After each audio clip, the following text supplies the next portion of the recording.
Hey everyone, with the release of Fallout 76, Bethesda is bringing the world of Fallout in a new direction with online multiplayer. This is a new frontier for the world of Fallout, and there are lots of questions many gamers have about what's going to be new or different in Fallout 76. I've collected some information directly from Bethesda, and will be presenting it here in this video in hopes of addressing some of those questions. I've attached the link to the full article on Bethesda's website in the description box below.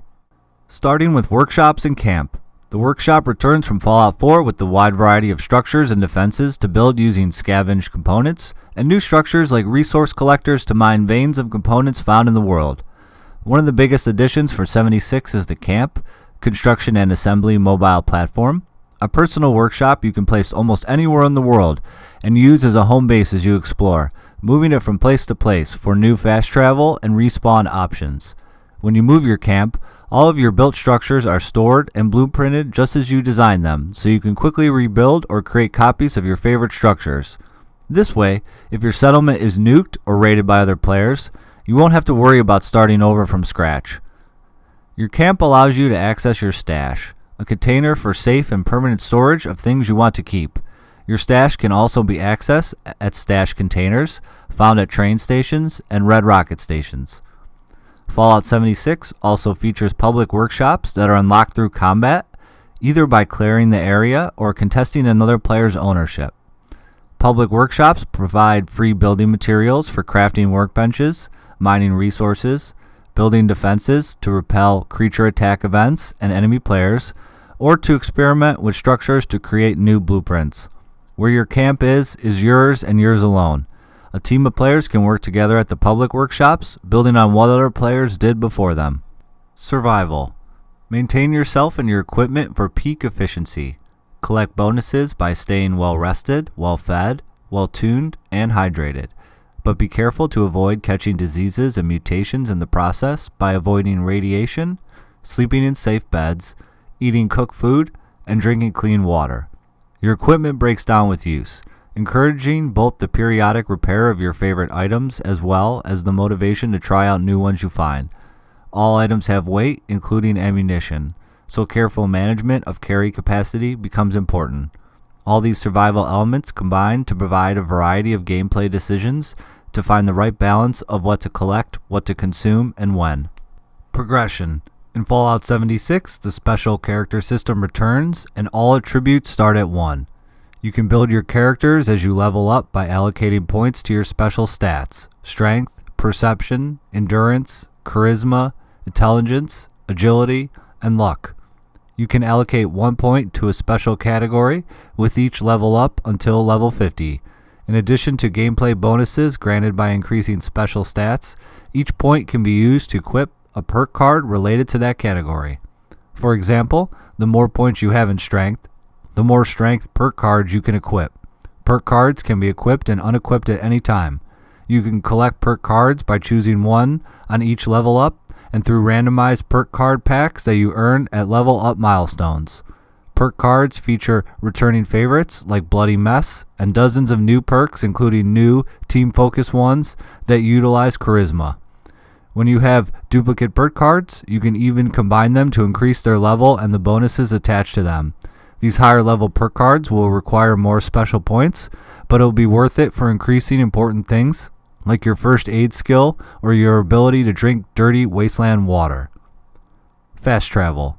You can fast travel to discovered locations for a nominal caps fee that increases with distance and player level, but fast travel is always free for travel to teammates, your camp, and the Vault 76 entrance. Death and respawn. When you fall in combat, you can be revived by other players if they have a spare stim pack and move quickly enough to save you. If you are not revived, you can choose a respawn location for fast travel from the world map. When you die, you drop all of your collected junk, such as building components, and receive a quest on respawn to retrieve it. You can earn and equip specific perk cards to augment revive events, granting bonuses to you or your helper, allow you to revive players with booze, or even summon the mysterious stranger. Over-encumbrance. When your inventory exceeds your carry weight and you are over-encumbered, you cannot sprint or fast travel, though you can still jump and move at your normal running speed. However, your normal movement drains action points, and your movement slows to a crawl when your AP runs out. To get back below your carry weight, drop some items, or even better, place your camp nearby and store excess items in your stash box for later use. You can also scrap all of your junk at any workbench you come across. New map.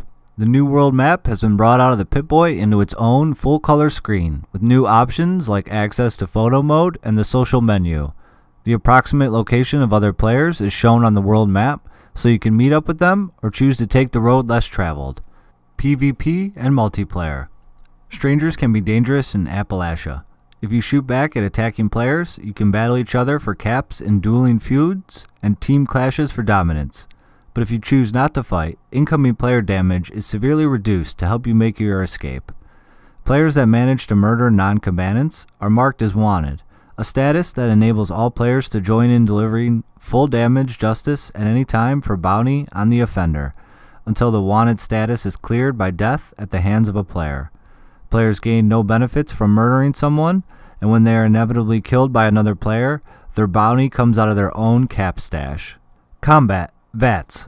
Vault-Tec Assisted Targeting System is now performed in real time and useful in locating enemies for an AP cost. Stealth factors into VATS and HUD visibility for players versus player combat. Teams sharing loot from enemies killed by their teammates. All players that assist in creature kills are granted full XP. Outfits. In Fallout 76, we allow players to wear whatever armor pieces are optimal for survival, but they can choose to wear an outfit on top of that. So you can look how you want and not sacrifice survivability. This freedom also means your fellow 76ers can look wildly different, so you'll still see combat armor, raider armor, and the friendly blue of Vault 76. But you'll also see people wearing clown costumes, park ranger outfits, and more. NPCs. As in our previous Fallout games, after the bombs fell, cold, hard metal survive. So you'll encounter a lot of robots and AI surviving and adapting to the new world. Some of our robots are major quest givers, and you'll get to know them well. One of the central themes of the game is that when Vault 76 opens its doors, players are the only living people in the entire game world. So, our stories focus on the notes, holotapes, and terminals of the brave, but now sadly deceased, former residents of Appalachia. Who were these people? How did they die? Are there things the dead could teach me? Are there things they left undone that need to be finished? Events. Events are designed to be easy for people to drop in and instantly be working together toward a shared objective. For most events, PvP is turned off, and all the incentives point to a friendly cooperation. Everyone succeeds or fails together, and the rewards are applied equally. Events are ideal with groups, but they can be completed by solo players as well. We have some events that are specifically designed for PvP, but you have to opt in for these. Supply drops.